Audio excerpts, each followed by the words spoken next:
جی ناظرین، آپ کو بتاتے چلیں عزیز اللہ ساکی کی رپورٹ کے مطابق بہاول نگر سابقہ ایم پی اے میاں منظور محل نے اپنے قائد عمران خان کی ہدایت کے مطابق مہنگائی مکاؤ ملک بچاؤ کے لیے ایک بہت بڑی ریلی نکالی جو میاں منظور محل کی رہائش گاہ سے ڈونگا بونگا جا کر ختم ہوئی، جس میں سینکڑوں گاڑیاں، ہزاروں موٹر سائیکل اور کثیر تعداد میں لوگوں نے شرکت کی۔ اس موقع پر میاں اصف منظور محل کا کہنا تھا کہ جب سے ملک پر اس چور اور کرپٹ ٹولہ نے بیرونی مداخلت کی حمایت سے ملک پر قبضہ کیا ہے، ملک میں مہنگائی کا ریکارڈ اضافہ ہوا ہے اور عام اشیاء خوردنوش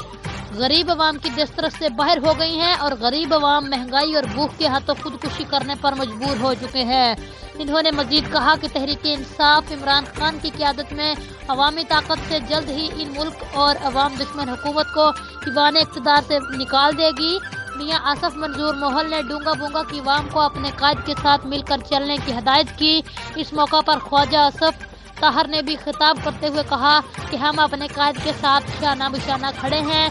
اور جلد ہی اس ملک کو چور ٹولے سے نجات مل جائے گی، اور ڈونگا بونگا کی عوام نے میاں اصف منظور محل کے ساتھ چل یقین دہانی کروائی۔ جی ناظرین، مزید کسی بھی خبر اور اس کی اپڈیٹ کے لیے آپ دیکھتے رہیے PMP